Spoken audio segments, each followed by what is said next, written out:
Gadījumā, ja jūs to vēl nebijāt dzirdējuši, Valmiera ir pilsēta ar 5 teātriem. Jau šobrīd visi 5 Valmieras teātri gatavojas jaunajai sezonai. Es jums palīdzēšu saprast, kas mūs gaida kultūrā tuvākajā laikā. Lūk, mazais depo teātris ir atvēzējies uz pamatīgu kostīmdrāmu, iepērk audumus no Ķīnas, no Latīņa Amerikas. Te būs ko redzēt.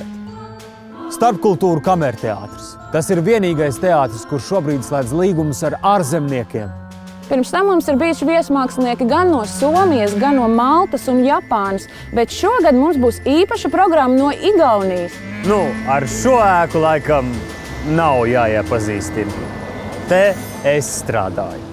Valmieras drāmas teātris ir pats lielākais teātris šajā pilsētā. Vairāk kā 50 000 skatītāji noskatās sezonas laikā mūsu izrādes.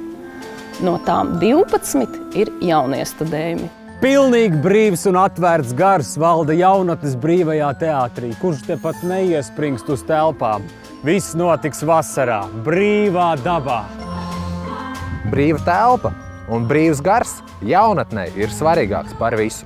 Visvērienīgākie sagatavošanās darbi šobrīd notiek Laidara teātrī Arēna, kur tiek gatavotas īpašas skatītāju tribīnes vasaras izrādēm. Ir gaidāms milzīgs skatītāju pieplūdums. Strādā, strādā! Tribīni 500 skatītājiem? Mierīgi. Lūk, visi 5 Valmieras teātri jau rosās, bet jums jau tagad jāieplāno laiks To apmeklējumam šovasar. sarunāts.